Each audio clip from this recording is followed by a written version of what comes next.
Futebolaço, eu sou o Dieguinho. Bom, galera, tá entrando no ar a nossa primeira edição desta sexta-feira, como sempre, com muitas informações pra vocês. Antes disso, ó, dedo no like no começo do vídeo que me ajuda bastante. Se forem novos aí no canal, já se inscrevam, ativam o sininho das notificações e, claro, sigam minha conta pessoal lá no Instagram. E você que ainda não baixou o aplicativo da OneFootball, não sabe o que está perdendo. Nele você tem aí os melhores momentos dos jogos do Brasileirão da Série A e B, consegue assistir ao vivo e de graça jogos do Campeonato Alemão, além também de poder personalizar o aplicativo com o seu clube do coração. Você vai lá, marca o Vascão e toda a notícia dos Gigantes da Colina, o aplicativo manda a notificação na tela do seu celular. Você também tem notícias do futebol brasileiro, europeu, sul-americano, tem um Head to Head que te ajuda na hora de fazer apostas esportivas, porque ele dá a probabilidade de quem deve vencer a partir de cima de dados estatísticos, além de classificações de campeonatos e tabelas. Baixa o OneFootball. O OneFootball é parceiro do canal Futebolaço. O link tá aqui, ó, na descrição do vídeo e no primeiro comentário fixado. O aplicativo da OneFootball, ele é 100% gratuito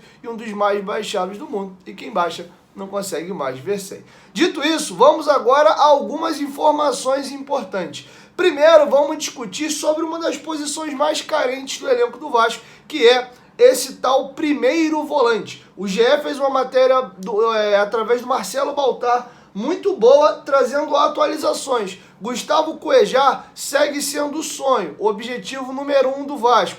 E aí, o GE traz atualizações de como anda a situação do volante dentro do Al Hilal. Ele tem contrato até junho do ano que vem, ou seja, ele tem mais um ano de contrato. E, em tese, se ele não negociar uma rescisão com o clube árabe, para você contratar, tem que investir nos direitos econômicos do jogador, algo que o Vasco deve pisar um pouco o pé no freio nessa janela agora do meio do ano. O Vasco até está disposto a pagar altos salários para trazer jogadores do mais alto escalão, desde que não haja necessidade de compra de direitos econômicos. E o Vasco tenta negociar e convencer a vinda do Cuejar desta maneira. A situação do Cuejar dentro do Al Hilal é a seguinte: ele ficou fora dos 2 jogos da final da Champions League da Ásia e não tem sido relacionado pelo técnico Ramon Dias nos últimos jogos, porque tem limite de estrangeiros lá na Arábia e ele tem sobrado na preferência aí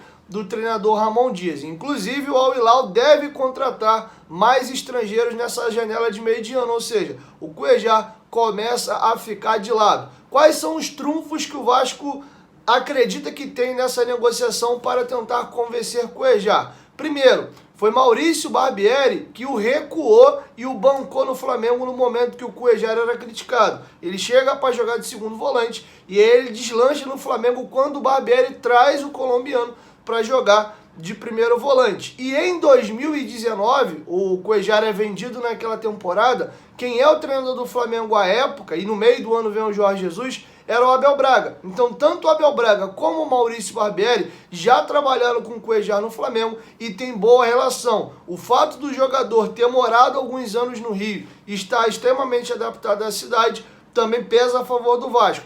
Contraponto é que o jogador tem uma identificação muito forte com o Flamengo, né? E aí ele teria que pesar até que ponto essa vinda para o maior rival poderia, de repente, arranhar a relação dele com o clube rubro-negro. Lembrando também que o Flamengo não tem demonstrado nenhum interesse no retorno do jogador, então não sei até que ponto valeria da parte dele ficar se apegando nisso, né? Lembrando que no Brasil o Internacional de Porto Alegre também vem forte aí na negociação e uns meses atrás chegou a ter dado como o negócio tivesse avançado, mas nesse momento a situação tá meio que estagnada, digamos assim, tá? Rorman Campuzano é o plano B, né? E tem outros jogadores que o Vasco monitora. Campuzano, eu já trouxe para vocês a situação dele. O Vasco tentou a contratação dele na janela passada sem sucesso. E o que mudou agora é que o novo treinador do Boca Juniors já trabalhou com o volante colombiano na Colômbia, no Atlético Nacional, e conta com o jogador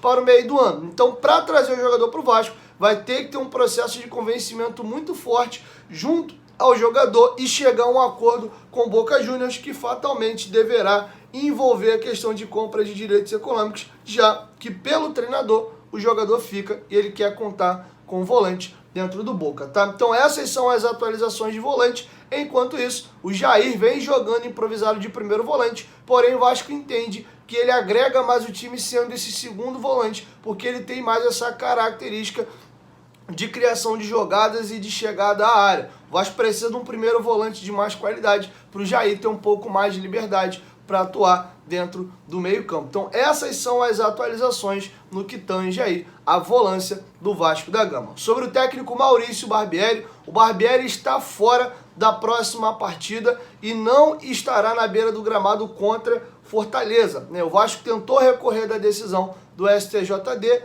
tentando um efeito suspensivo, sem sucesso. Barbieri vai cumprir o seu segundo jogo de suspensão contra o Fortaleza. Quem comanda a equipe na beira do gramado é o Maldonado. E aí, para o próximo jogo clássico contra o Flamengo, ele está liberado e volta a atuar normalmente. Então, o Barbieri deve viajar para Fortaleza, mas não irá estar comandando a equipe à beira do gramado. Beleza? E agora vamos falar de Gabriel Peck.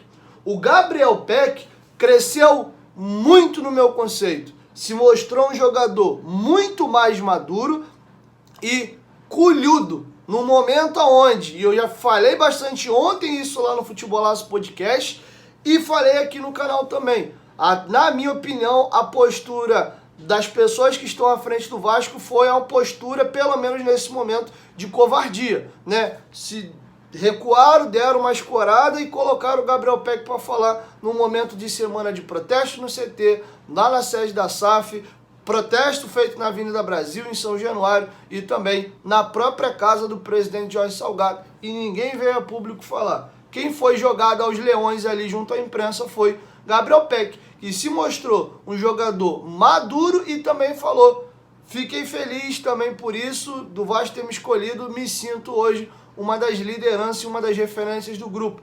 Essas atitudes mostram quanto o Gabriel Peck evoluiu e amadureceu, e ao mesmo tempo acho que já está na hora da gente virar definitivamente a chave e não tratar mais o Gabriel Peck como um garoto. São 150 jogos que ele completa agora contra o Fortaleza com a camisa do Vasco e na sua 5ª temporada no profissional com idas e vindas. Então com vocês, o Gabriel Peck botando a cara e falando desse mau momento do Vasco. O Peck vai comentar como é que tem sido essa semana do Vasco internamente após o clube entrar na zona de rebaixamento e ter os protestos aí da torcida, como é que o grupo está lidando com essa pressão toda, o quanto essa pressão externa aí atrapalha dentro de campo. Ele fala também sobre qual a diferença dessa vez agora do Vasco estar na zona de rebaixamento para as outras. O Gabriel Peck já participou de campanha de rebaixamento do Vasco, como por exemplo foi 2020 e o não acesso em 2021. E também ele fala se ele se sente constrangido dele, Gabriel Peck, ter que vir nesse momento a público falar com a imprensa, quando nós da imprensa achávamos que deveria ser o Paulo Brax, o Luiz Melo, o Salgado, o Osório, enfim, essas pessoas que deveriam estar nesse momento falando a público e não o Peck. Mas com vocês, o Peck discorrendo sobre esses temas. Todos nós sabemos que é um momento muito difícil, acho que ninguém quer entrar na zona de rebaixamento. Eu posso falar muito bem disso porque já vivi o Vasco, já vão fazer 14 anos que eu estou aqui, eu disputei 2 Série B. E o que eu posso falar para o torcedor, eu não posso pedir paciência, mas eu quero pedir para eles estarem junto da gente, porque todos nós sabemos a força do nosso torcedor. E quando a gente junta o torcedor com o grupo, a gente fica cada vez mais forte. Então eu não vim aqui pedir paciência ao torcedor, mas eu peço que eles continuem nos apoiando e junto da gente, porque a gente sabe da nossa força e o torcedor que carrega esse clube há mais de 20 anos aí, que a gente vem vivendo um momento assim, e eu sei que com a ajuda do torcedor a gente vai conseguir superar isso juntos. A gente aqui, como eu já falo nas minhas outras coletivas, nós somos uma família e a gente se fecha bastante, a gente sabe o que a gente está devendo dentro de campo para o torcedor, então a gente está trabalhando muito forte e a gente está cada vez mais unidos para poder dar a volta por cima. Como eu estou reforçando bem aqui em todas as minhas respostas, a gente aqui é uma família, a gente está muito fechado, toda a diretoria, quanto a SAF, quanto o Paulo Brax, o Abel, eles nos apoiam bastante, eles não deixam chegar com isso para que não reflita no campo. Então a nossa cabeça é focada no campo e no trabalho para dar um retorno dentro de campo para o Vasco. Ninguém gostaria de estar na zona de rebaixamento, mas precisamos entender também que está no início do campeonato. Claro que temos que ligar o sinal de alerta o quanto antes, porque não é legal estar na zona de rebaixamento, mas ainda faltam bastante rodadas e a gente está fazendo um excelente trabalho aqui internamente e, se Deus quiser, vai render frutos e a gente vai sair dessa situação. O que eu posso dizer é que o trabalho está sendo feito, a gente sabe os nossos erros, sabe o que a gente tem que melhorar dentro de campo e a gente se cobra muito internamente com isso e eu creio que vai haver uma melhora nos próximos jogos, mas como eu falei, a gente precisa do apoio do torcedor, não a paciência, mas sim o apoio dele, porque todos nós sabemos que quando a torcida está nos apoiando, em diversos jogos ano passado, mostrou a força do nosso torcedor dentro de campo, principalmente em São Januário, então eu peço aqui o apoio dos torcedores, que eles continuem nos apoiando, sabe?